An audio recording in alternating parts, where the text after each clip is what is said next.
Good morning, and welcome to the Unitarian Universalist Fellowship of Hendersonville in the Blue Ridge Mountains of western North Carolina. Guess what comes next? Where the mountains embrace the sky, the waterfalls cleanse the soul, and the friendship warms the heart. It is nice to see so many smiling faces. It's wonderful to be together this morning. My name is Chuck Elston, your worship associate today. UUFH is an inclusive community of faith for all ages. We believe that revelation is ongoing. We covenant to support each other in a free and responsible quest for meaning and to bring our religious values to the world around us. We find ways to work together to make the world a better place. Here you can bring your whole self, your full identity, your expansive heart, a full range of emotions, and whomever you love. I'd like to extend a special welcome to newcomers or new members. Please join us downstairs in Fellowship Hall after the service for coffee and conversation. Today's service will include two presentations. Reverend Michael Carter will be concluding his three-part series on atheism. Today's topic will be African American Humanism, atheism. And we will also have a presentation on migrant workers, presented by guest speaker Jose Robles. This was conceived and arranged by members of the UUFH Social Justice Team, Charlotte Corrigan and Ann Backer. You will recognize that the readings and music today relate to migrants and immigrants. Many thanks to all those who have helped with this collaborative worship experience. There are a number of announcements, most of them happy. Family Ministry would like to tell you the following. Adults are needed to fill Easter eggs on Saturday, April 8, in Fellowship Hall, and please contact Sunday Parker if you're interested in helping with that. What time, I don't have a time. I would say speak with Sunday. Good question. Is anyone interested in wearing a bunny suit? Do you feel like a bunny? Do you have? Well, Family Ministry is looking for someone, particularly a helper who's completed the background check to wear the costume. I think you're the one. I would say see Sunday. Also, all Family Ministry folks are invited to join in the festivities next Sunday after worship. The brunch, and if you'd like to help with food and or give little treats, bring some little treats for the kiddies, there'll be a sign-up sheet floating around downstairs after the service today. Also, I'd like to mention Ann Talley. Where's Ann? Hi. She is willing to sponsor 2 or 3 children interested in participating in the Hendersonville Co-op's art class for Earth Day. If anyone is interested, they should email Ann or see her this morning downstairs. As I guess you all know by now, next Sunday is Easter, and everyone is invited. I mean everyone, downstairs after worship for a brunch. There will be breakfast casseroles, quiches, muffins, breads, and fruit. And if you're not getting hungry, I'm sorry. To enjoy with your fellow UUFH friends. However, the following are needed. Another couple of breakfast casseroles, one gluten-free, please, a quiche, more fruit, and a variety of breads. Juice and coffee will be served. Please let Becky Reed know if you can help out. And by all means, don't forget to wear your Easter bonnet.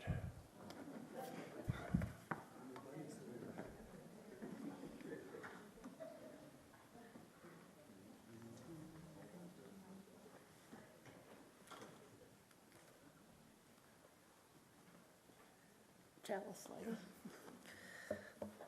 Good morning. Our chalice lighting this morning is a prayer for immigrants. And Chuck is big help in finding this. Source of life, who is known by many names, we gather with gratitude for the earth and all who journey in it. We give thanks for the interconnectedness of all creation. Source of justice, who is known by many names. Let us not swerve from the path of righteousness that leads to just and equitable relationship. Open our eyes that we may see the immigrant and undocumented, whose labor enables and sustains our living. The farm worker, the hotel maid, the line cook, the child care provider, the healthcare worker. Give us the courage to stand with those crossing our borders, escaping economic oppression and political persecution, seeking work to support their families, aspiring to participate in the bounty of the creation. Give us the strength to confront the prejudice and intolerance of those who are fearful and respond by closing our borders to those who sojourn seeking life and opportunity. Give us the will behind the safety of our sanctuaries, to leave behind the safety of our sanctuaries and temples, and claim our place in the movement to transform the creation. That our voice, our heart, our spirit will join of all who demand to live with respect, justice, and peace. In our daily living, let us be guided by the highest estimate of the worth and dignity of every person, regardless of their legal status. And let us not forget that the creation is founded on justice, and we have the moral responsibility to bring forth justice into these times. May it be so.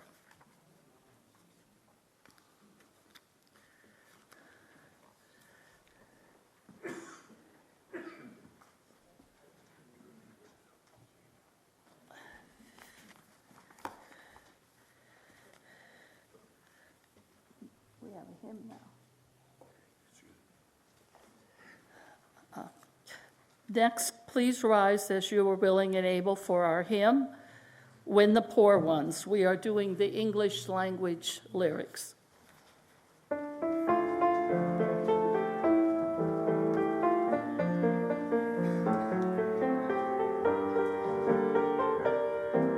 lyrics should be on the screen. In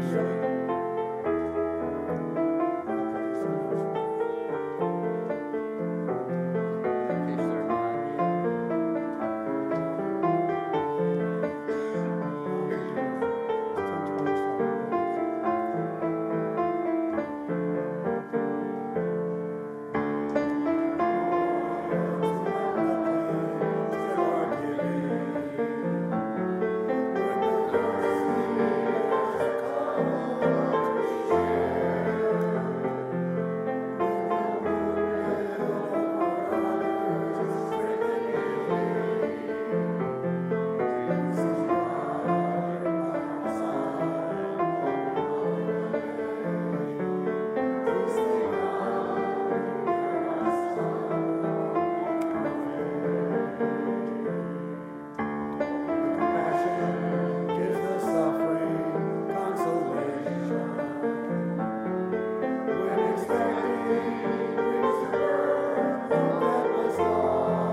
I do want to thank Susan and Bill White for their choice of the hymns this morning. They have far more expertise in that area than either Chuck or myself. Our guest, Jose Robles, will speak about the Migrant Education Project, an effort of the Henderson County Schools to support the needs of migrant workers in our fields, orchards, and food processing facilities. Jose has worked with this program since the summer of 2020. Our April outreach collection proceeds will be donated to the project, starting with today's collection plate. UUFH will also host an interfaith community drive collection of goods for migrant worker gift bags on Saturday, April 29th. And the details on that are in your e-blast or Justice Worker News, or you can talk to me. Jose was born in Mexico and came to Hendersonville in 2000. He is a 2016 graduate of North Henderson High School, where he earned the Gates Millennium Scholarship. He now has the BS degree in biology from UNC Chapel Hill and recently completed a master's in biomedical research at Wake Forest University. He will enroll in the medical school at Wake Forest this fall with plans to return here to Western North Carolina. Please welcome Jose to UUFH.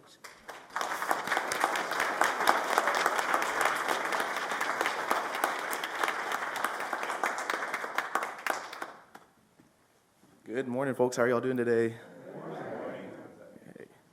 So it's a pleasure to be here. Thank you for having me. And so, yeah, I'm the Migrant Education Coordinator for Henderson County. And you may ask, what do you do? Who do you serve? And so whenever students come in from different counties or different countries and their parents work in agriculture, we provide social and academic support for them, but it extends beyond that too. And so through the help of various community organizations, including y'all, we've been able to do these gift bags for the farm workers when they come in and really give them like a welcome home.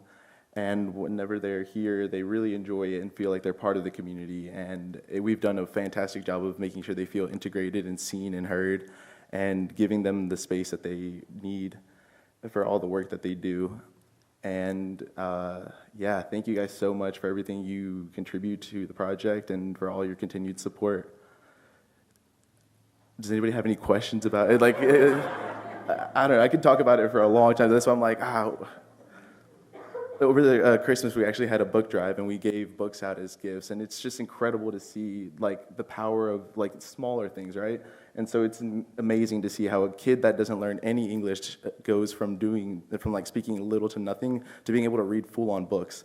It's incredible. And so through the continued support that people provide and giving them these spaces and time and investing in them, they're able to really just take advantage and learn a lot. Yes.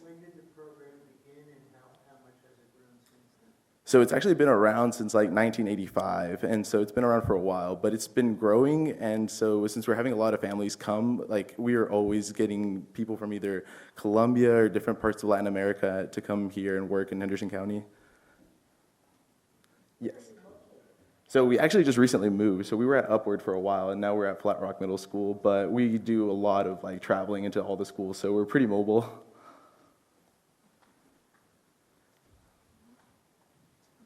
But yeah, yes.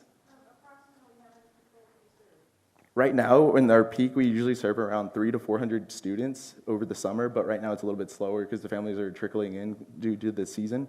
But right now it's like around 100. Mm-hmm.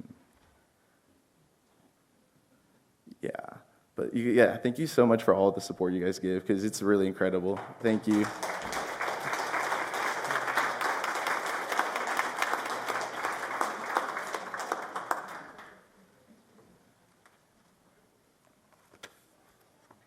Thank you for being with us today, Jose. And Jose will be joining us downstairs for coffee and conversation. So if people have further questions or maybe are seeking ways in which they can help the program, he looks forward to talking with people. Now is the time in our ritual for joys and concerns. This is a moment of intimate sharing for our faith community. a time when you're invited to reflect on your personal lives and our heartfelt experiences we've had during the week. Joy and sorrow, gratitude and disappointment, worry and peace. These feelings are common among us. For our ritual, we have a bowl, a community bowl of water, and also stones, smooth and heavy in our hands.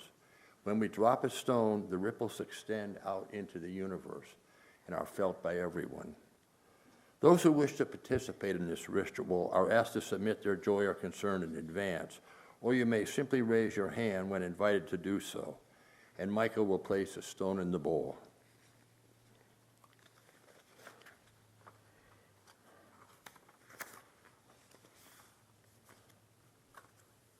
Several joys were submitted in advance. First one from Helen B. A stone of compassion for all those who lost their lives in the storm this weekend. And those storms were incredibly violent. A stone of joy from Helen S. To hear good ideas at Charlie's great security meeting here at UUFH, and to read Virginia E's Times News call for freedom from AK-47s. Hear, hear.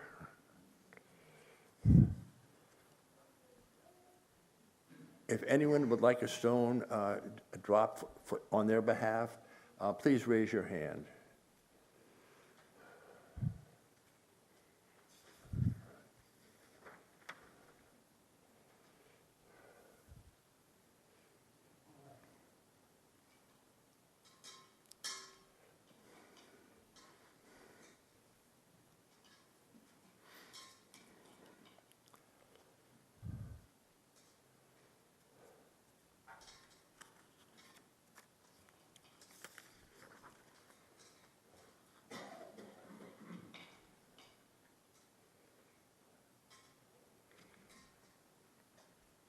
And Michael, I'm going to add one final stone for all those concerns that may be held in silence among us.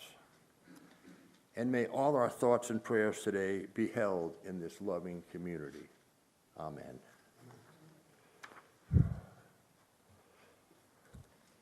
It is once again, and I say this frequently, my extreme pleasure to introduce the Reverend Michael Carter. As the saying goes, he needs no introduction. Michael is a board-certified chaplain, retired, and an anti-racist diversity consultant. He currently serves as the minister of the UU Congregation of the Swananoa Valley in Black Mountain. It is always a homecoming, Michael, when you come visit us. It's so good to have him here this morning. And thank you for being our regular guest minister throughout the 22-23 season. Michael Carter. Thank you. Thank you, thank you, thank you. It's always good to be here. Yeah, y'all scared me when I thought no one had a joy and concern. Sometimes I wish that was true at my church, but it's never true. Yeah, we got a tug of war with this. So, this is the last of the series on atheism. It's been fun. I've learned a lot myself. I want to share with you these words from Nobel laureate Derek Walcott. And, well, I'll just let him speak for himself. He says, I'm not, in common parlance, a believer. And yet my love for God, or the idea of God, has so far proved intransigent against my well-founded protestations. I lay them like dynamite against the stone face of faith, and all that blasts forth are chalices and wafers. I've learned to accept this. But here's one thing that I cannot accept: that God would pull a stunt like giving someone a long-term, complex, finally terminal illness because it exercised some divine plan. Nor do I believe God would do this for some blithe moral imperative, either for the good of the sufferer or worse, those around him or her. I could never worship such a self-important busybody. What I believe is that if there is a God, God inheres somehow in enormity itself. Death is an enormity. I crumble before it in rage, grief, and terror, as before a flaming bush. I want no part of it. But that, to the bush, is neither here nor there. And along with God, or the idea of God, along with the furnace blast, the holy danger, the meaning of God can sometimes entail, there comes too, at least so I'm told, the idea of a promised land. Isn't that beautiful? There's another, this is a poem by Langston Hughes. It's called God. Now, he wrote this back in the 20s or 30s, so you can imagine the reaction to it. And his later publications of poetry, he took this out. It's called God by Langston Hughes. I am God, without one friend, alone in my purity, world without end. Below me, young lovers tread the sweet ground, but I am God. I cannot come down. Spring. Life is love. Love is life only. Better to be human than God and lonely. Isn't that a happy little hummer to start the morning walk? But I'll tell you, it's, it takes all kinds to make a world. And so for me, not being an atheist myself, it was just good to get this perspective and to really delve into some research of this. So this is from novelist Graham Greene. If you have abandoned one faith, do not abandon all faith. There is always an alternative to the faith we lose. Or is it the same faith under a different mask? I remember my first group meeting of African Americans who identified as atheists. I was attending the Community Church of New York, Unitarian Universalist, one of the more integrated churches in Midtown Manhattan. Beautiful, beautiful church. And the people of color I met there were very well educated, which is the UU demographic. They were middle to upper middle class. They were courageous to me. At that time in my life, I was wrestling with what I believed. I was going to seminary. I had been raised in the African American Baptist tradition. And so I was wrestling with my own theological path. And so to come across these people, it was just great to see. I admired them. I tried to understand them. It was just a confidence they had. And it was contagious, at least for me. I at one time identified as an atheist and agnostic, but we evolve and you grow, and if the faith of your parents still works for you, I love it. Then stay with it. But for many of us, we move on, we evolve into a different path. Not that if you stick with it, you're not evolving, but life is about that. I believe the unexamined faith is not worth having. Malcolm X reminds us. Now, the folks I met, they were at least 15, 20 years older than me at the time, and there was an energy around them that I was comfortable with. And it seemed, now you never know what people's inner life is, that they had come to grips with maybe the anger, the marginalization, because they decided to walk a different path. At that time, and still today, I think, at least in UU circles, the words atheist and humanist are sometimes used interchangeably, even though they can, they can be two different things. I've met people who I say, I'm a Christian humanist. I'm a secular humanist. What have you. Labels, words can get in the way. What I have found about people who declare themselves Christian or religious humanists is that they believed in a supreme being. Not all, but many. But they believed the problems of the world were created by human beings. And so the answers, the solutions, would have to come from human beings. An illustration is in order here. Former slave and abolitionist Frederick Douglass may fit the bill as a religious humanist. He wove together the eclectic strands of 19th century American Protestantism with Enlightenment ideas. There are those who claim that he was a Unitarian, but the jury is still out on that. He did attend the UU congregation in Rochester at the time, but he didn't sign the book, like many people do. Meow. No, I'm just joking. It's okay. For Douglas, natural law and reason became the belief that would free individuals, not just people of color, but it would free them. And he criticized the African American church at the time, saying that it was overly emotional, obviously too much relying on the supernatural, that the ministers at that time were unlettered, they didn't go to seminary, they were quote-unquote called. And he complained that the people were hopelessly dependent on a God and would not strive to lift themselves up. Now, we've heard those kind of arguments from African American leaders in the 20th and 21st century.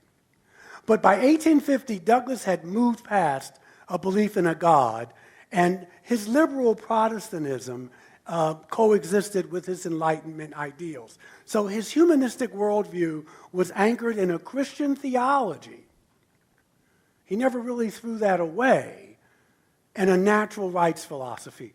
For me, this is the beauty of Unitarian Universalism, is that this diversity, plurality of thought is a diversity concept. It's not just race and sex and what have you, sexuality. The diversity of beliefs is one of our strengths because it allows us as individuals to develop our own theology, our own spirituality. And it does not penalize us if we say, well, we don't know if there's a God or there isn't a God. That's what helped me when I was struggling. I came to Unitarian Universalism, and I wasn't judged because I was wrestling. No one would say to me, well, we'll pray for you.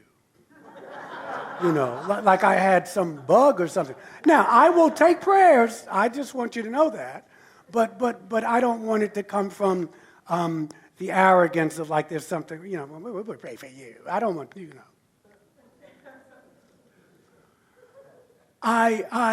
I discovered other well-known African Americans who did not believe in God.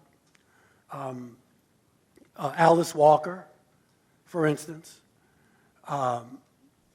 Langston Hughes, Zora Neale Hurston, Claude McKay, Bruce Wright, Lane Locke, to name a few.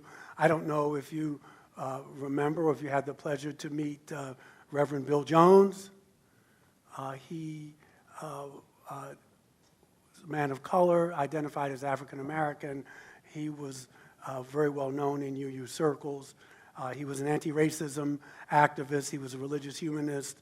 He was a philosopher. He was a Renaissance man. He was a professor. He wrote a book in 1973 called Is God a White Racist? And isn't it? Wow. Yeah, that'll get your attention. I tell you, it's, no, I mean, I'm serious. In the book, he posits the notion of, does it make sense for African Americans in a white supremacist world to believe in a God of unconditional love? He says that secular humanism or a human-centric theism is more of a legitimate spiritual path for African Americans. It reminds me a bit of Dr. Charles Johnson, who was a Buddhist and a Sanskrit scholar and a martial artist, and he's won the MacArthur Grant. He says that for him, he feels, and he came from the AME church, he does not shun those roots, but he feels that Buddhism is a natural progression for African Americans in this country, for what it does to your mental health, but in order to deal with what we deal with in America. I admired the work and courage of these people, historically speaking. African Americans have always been a deeply religious people, well, still are. And so, generally speaking, and many people maintain that every organization or or individual that has attempted to uplift the race has had some connection with the African American church. Some connection. And I think this is true. But African American humanism and atheism has played a role as well. African American free thinkers, agnostics, humanists, rationalists, free thinkers, deists, have influenced our nation's history. We just don't talk a lot about it. Much attention has been paid to the religious thought of Howard Thurman, one of my intellectual fathers and idols, obviously Martin and Malcolm. But what about A. Philip Randolph? Okay, a leader in the American Civil Rights Movement, the American Labor Movement, and he was a socialist. And he was also the chief organizer of the Brotherhood of Sleeping Car Porters, which was a predominantly African American union. What about Bayard Rustin, a gay man of color who orchestrated and was the architect of the March on Washington? Before I go further, I want to just give a brief definition of humanism so you kind of know what I'm talking about.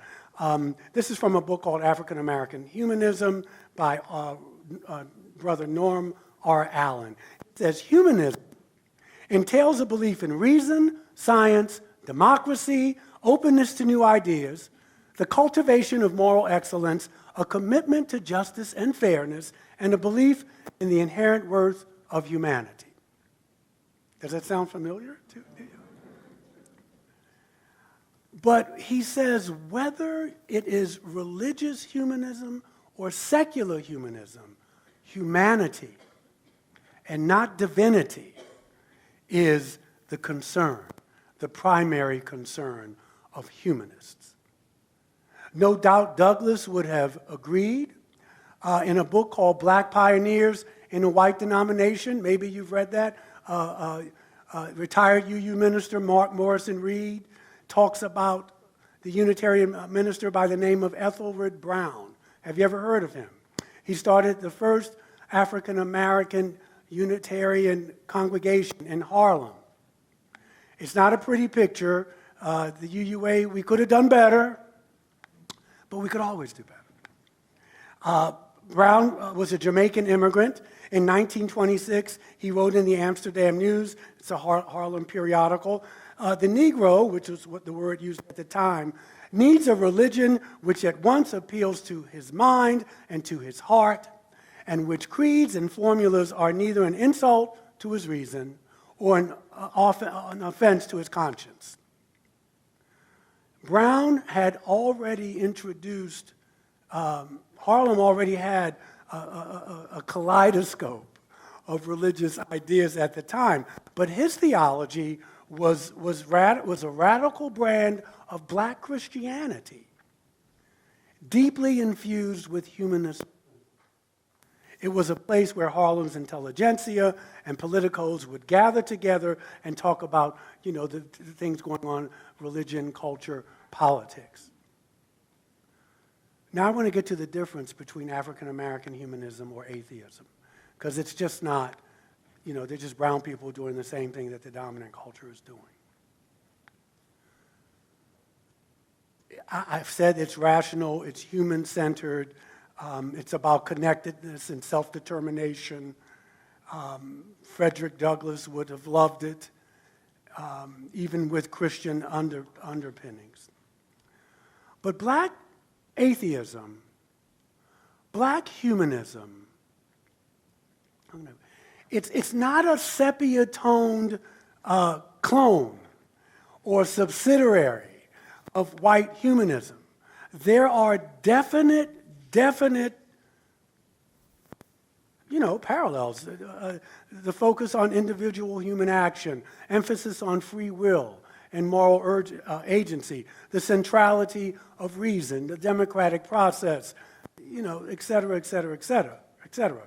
But African American atheism and humanism had different obstacles to overcome and different objectives. And I'll start with this, because this, to me, is crucial. No matter how a European American humanist or atheist defines their embrace of humanism. The European American operates in a realm that it's already governed by some presuppositions. In seminary, we say, well, this is their point of departure. Firstly, people of European descent are human beings at birth. That is crucial. That it's assumed that you are human at birth. African Americans did not have that luxury. And so, if we did, you wouldn't have to put a Black Lives Matter sign out here or wear a shirt that says Black Lives Matter. People of European descent have their personal freedom as both a birthright and a normative existential expression. They are already recognized from birth as people with agency, as feeling and thinking creatures, and deserve to be acknowledged as such. They are also considered to be fully functioning, wholly independent, and moral actors. You're free to choose isolation or community. Professor of religion, Cornel West, who was at Union, and then he went to Harvard, then he went to Princeton, and now he's back at Union. He states it bluntly. He says, the notion that African American people are human is a relatively new discovery in the modern West. This notion makes it important for many, but not necessarily all African Americans or other folk of color, to critically question when we adopt something from the dominant culture, we have to tweak it to make it fit our situation. We can't just swallow it whole. And maybe one day that'll change. That's what we're working towards. So for black people or white people or anybody in between to be a part of the culture here in North America, a culture that declares itself, doesn't act like it, but declares itself a Judeo-Christian nation. You know, it's like, how's that working out for you? And then on top of that, to say that God does not exist and that supernatural matters are matters of non-reality, these are bold positions to take. And we're here in the South. This takes courage, but especially so for people of color or African Americans, because you're already ostracized and by one's own community and now as society as a whole. Because we, as Unitarian Universalists, do not interpret religion as a matter of creed and a matter of dogma. We look at how you live. I will know what you believe by how you live your life. It's just, you know, a rabbi said that 2,500 years ago. By their fruits you will know them. I know people who go to church, they're at Bible study on Wednesday, they're in the temple on Friday, or the mosque, and they will treat you like look like you're something on the bottom of their shoe. But they're in church. So you don't have to get fooled. It was Maya Angelou who said, when someone shows you who they are, believe them. You know, you know how people, what they believe by how they treat you and how they treat the earth and how they treat the planet. For Unitarian Universalists, our supreme test is how do you live? Years ago, a colleague at Black Mountain Church, Norman Kowal, he passed away, it's almost 2 years from COVID, complications due to COVID. He sent me an op-ed piece from the New York Times written by a woman by the name of T.M. Lerman. It was dated Christmas Eve of 2014. It was an article called Religion Without God. And the article was about the writer going to a church with her mom. This is also something that I find to be a little curious. You know, we have an eclectic bunch. Some of our churches are more humanistic, some are more atheistic. We have everybody at our church. But even, no one ever says to me, hey, man, I'll see you at the society next week. I'll see you next week at the congregation. They always say church. I'm just throwing it out there. It's just interesting. And on Christmas and Easter, our church is packed. All these atheists are in church. I'm not knocking it. I'm just saying, no one has ever said, you get a few people, oh, it's a congregation, it's not a church. But no one ever says that. They may be rabid atheists, but they always say, see you at church next week, Michael. I'm like, okay.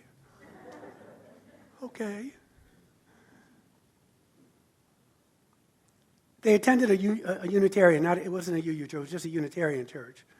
As you know, some of us mix, and they're Universalist congregations. But they went to a Unitarian church in Walpole, New Hampshire. The mother wants to go to church, but she doesn't want to hear about, I don't want God. So Mrs. Lerman asked this question: how do we hold the impulse to hold a church service when you're hesitant or you have non-existent faith? That's the question. Part of the answer, she writes, and we all know this, is it's the community. Singing awesome songs, hearing interesting talks, thinking about improving yourself. Hope you do more than just think about it, and helping each other. And developing relationships. What about that do you not like? Another part of the answer is that the rituals change the way we pay attention. The rituals. I know ministers who've almost lost their jobs because they've started in congregations and they're saying, we're getting rid of joys and concerns. I've even told them, don't touch it. Do not touch that ritual because we don't have many. Now, you Christian churches still do communion and that kind of thing, but we don't have a lot of rituals. And so this is the ritual here. But what's special about that ritual is that it makes that time that Chuck is up here, or whoever's up here, the worship associate, this is sacred time. It's Kairos time. Kairos and Chronos. This is reverent time. What's his name?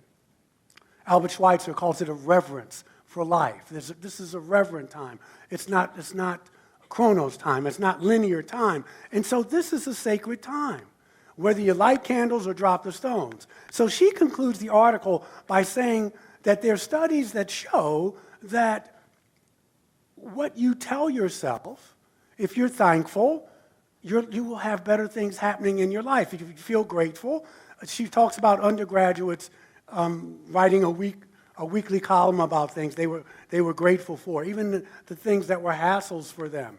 And those students who wrote about gratitude tended to feel more gratitude as they went through the week.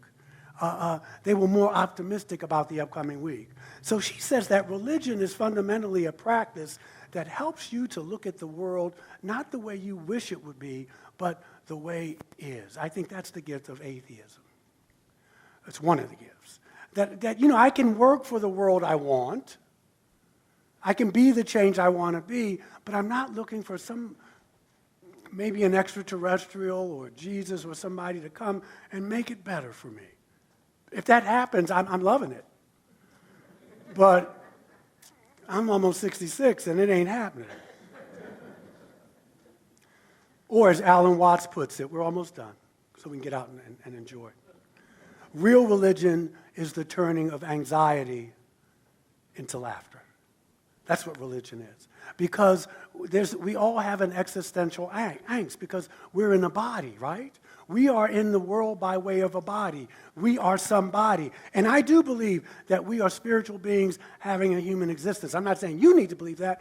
I say I believe that. But I tell you, I can be spirit, but when I leave here, I don't walk through the wall, I go out the door.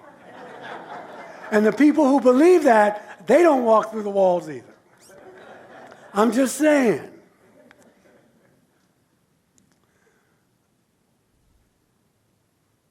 She closes with, we can use God as metaphor, but we don't even have to mention God at all. And we can make this is sacred time. And so she wishes everybody at this time, in the spirit of Christmas, a good Christmas. But she says that religion without God may even be more powerful, more poignant. I think she's on to something here.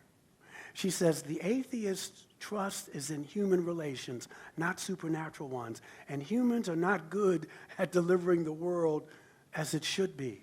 So I'm saying to you that whatever your path is, I hope you find forgiveness. I hope you find peace. I hope you live long and prosper. And I want to close with the words of atheist, African American atheist, Zora Neale Hurston. She says, I accept the means at my disposal for working out my own destiny. It seems to me that I have been given a mind and willpower to do that very purpose.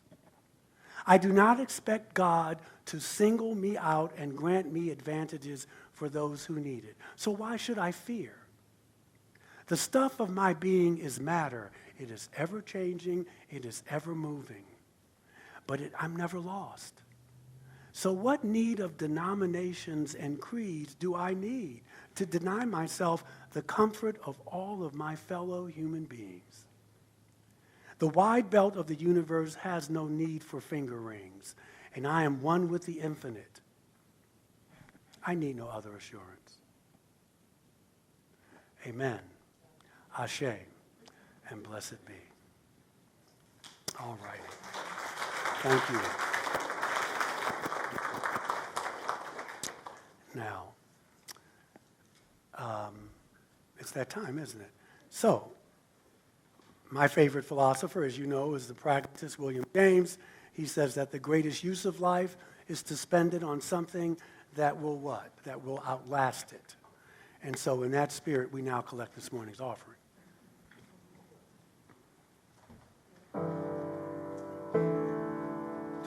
Where's the text? Oh, it's back there, okay.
Thank you. I just put that there.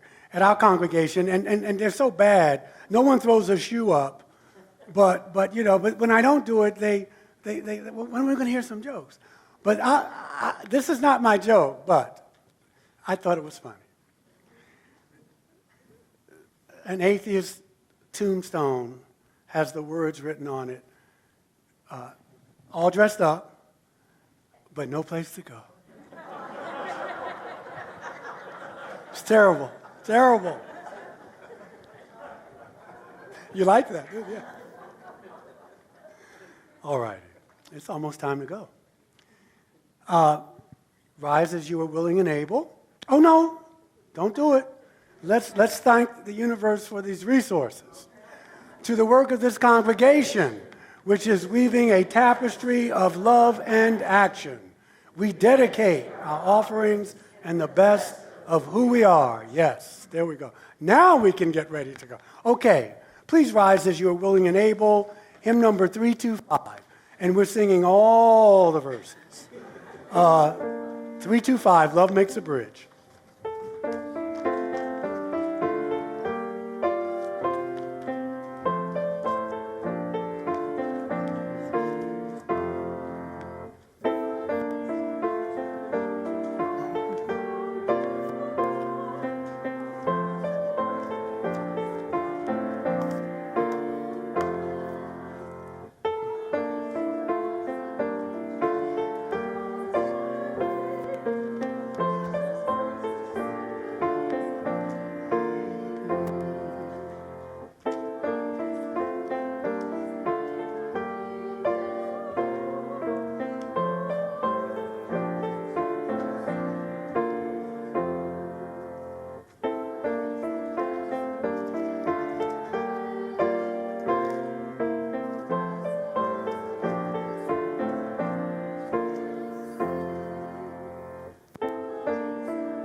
Which one do you, pull this out? Yeah.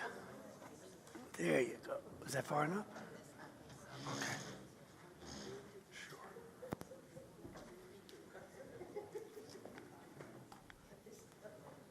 There you go. Up you go. There you go. Here, let me put this down. There you go.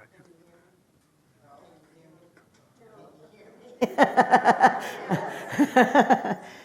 Okay, they say I am illegal, which is written by Julia Hamilton, and she's the Reverend Julia Hamilton, a Harvard Divinity School graduate, and serves as lead minister of the Unitarian Society of Santa Barbara, California. And it's a responsive reading, so you, the congregation, will read all the they say, and then I'll read the next part. Okay, you may start. It's not. We're getting it. You give us 1 second. Sure. Well, we could all read it together. No. It's not in the hymn book. Oh, okay.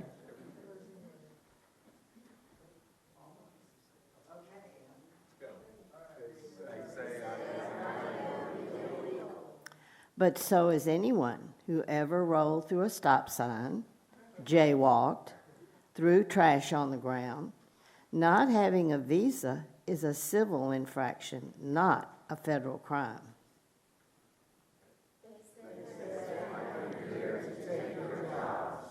But the jobs are often backbreaking and underpaid, and we are exploited by those who could never find a U.S. citizen to work under such conditions. They say that I bring drugs and crime with me. But it's the U.S. consumers buying the drugs and U.S. weapons in the hands of desperate people.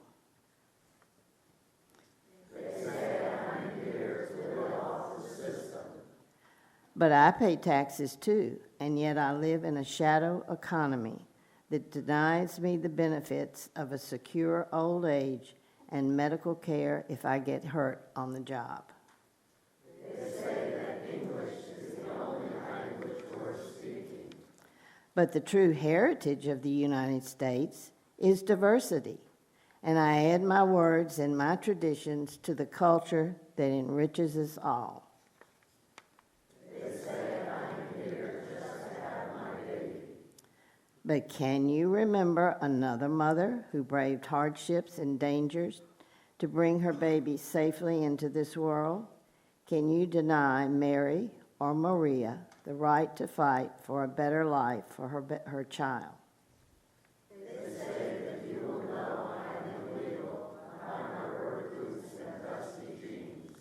But what about the student who overstays her visa, the artist who cannot marry his American boyfriend, or the grandmother who cares for the baby while the mother works? We may not all wear boots. We may have come from many countries, and yet we are alike. They say that the more I have, the less you have. But you are not diminished if I am raised up. Humanity is enriched when we climb together toward the light. All life is not a zero-sum game. Thank you.